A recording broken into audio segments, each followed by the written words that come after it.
কল্যাণৰ কাৰণে স্কুলত, কমিউনিটি হলত, ৰাস্তাত, দলঙত, নামঘৰত আমি ব্যয় কৰি আহিছোঁ।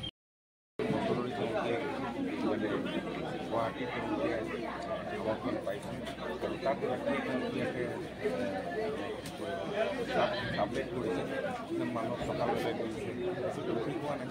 ইয়াৰ পৰা ৰাজহ বঞ্চিত হৈছে, চৰকাৰে ৰাজহ বঞ্চিত হৈছে।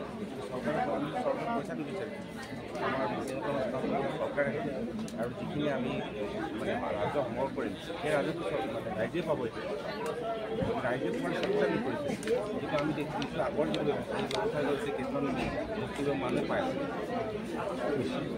সেইটো আমি বিচাৰোঁ ৰাইজে পোৱাছে সেই ব্যৱস্থাটো বন্ধ কৰিব লাগে। অনুচিত জনৰ জাতিৰ কোনো আমি বাধা দিওঁ পৰা তেওঁলোকে ইতিমধ্যে বহুতে পাইছে কৰিছে জাতিৰ মানে পোৱাত আমি বাধা দিওঁ। আজি আমি মই এতিয়া মাজেদি হৈ গৈছোঁ। সেইকাৰণে আমি অনুচিত জাতিৰ লোকসকলকে আমি ধৰি ৰাখিছোঁ, তাত কোনো শাস্তি কৰা নাই। আমি অনুষ্ঠিত কৰাৰ কাৰণে আমি সিদ্ধান্ত গ্ৰহণ কৰিছোঁ।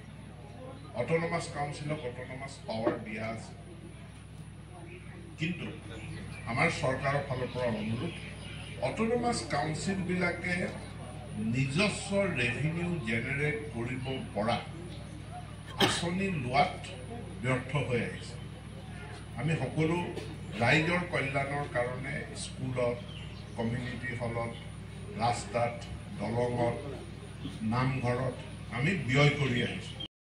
মই কিছুমান বিষয়ে প্ৰশ্ন কৰিছিল যে প্ৰত্যেক সপ্তাহত কেবিনেট বৈঠক কৰিবৰ কাৰণে ইমানবিলাক বিষয় ওলাব। কাৰণ আগতে কেবিনেট বৈঠক বহে 3 মাহৰ মূৰত, 4 মাহৰ মূৰত, বছৰত 4-5 বাৰহে কেবিনেট বৈঠক কৰিছে। এতিয়া বৈঠকটো বহিলে নহ'ব, বৈঠকত এজেণ্ডা লাগিব, ইমানবিলাক এজেণ্ডা ওলাই। কিন্তু যেতিয়া আমি কেবিনেট বৈঠক অনুষ্ঠিত কৰা আৰম্ভ কৰিলোঁ তেতিয়া দেখা গ'ল যে এখনকে নহয় কিছুমান সপ্তাহত আমাৰ দুবাৰ আমি কেবিনেট বৈঠক অনুষ্ঠিত কৰিব লগা হৈছে এটা সপ্তাহ। উদাহৰণস্বৰূপে MCC উঠি যোৱাৰ পাছত 9 তাৰিখে চৰকাৰৰ শপত গ্ৰহণ হ'ল। 10 তাৰিখৰ পৰা আমি কাম কাজ আৰম্ভ কৰিলোঁ। 10 তাৰিখৰ পৰা 13 তাৰিখ 3 দিনৰ ভিতৰত অসম চৰকাৰৰ 2খন কেবিনেট বৈঠক অনুষ্ঠিত হৈছে। নাম্বাৰ 2 যে কামবিলাক দ্ৰুতগতিত আগুৱাই যায়।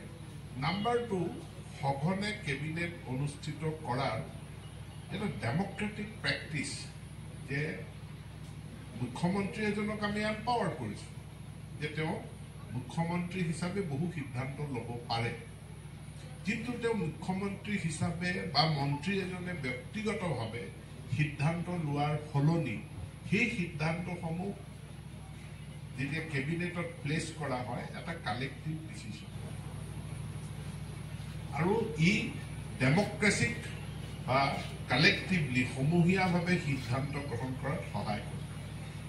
একেধৰণে মিচিং স্বায়ত্তশাসিত পৰিষদেও এই প্ৰেক্টিচটো কৰিব লাগে, আৰু এই প্ৰেক্টিচটো কৰিলে কালেক্টিভ ডিচিশ্যনবিলাকে কাউন্সিলখনক আগুৱাই নিয়াত সহায় কৰিব।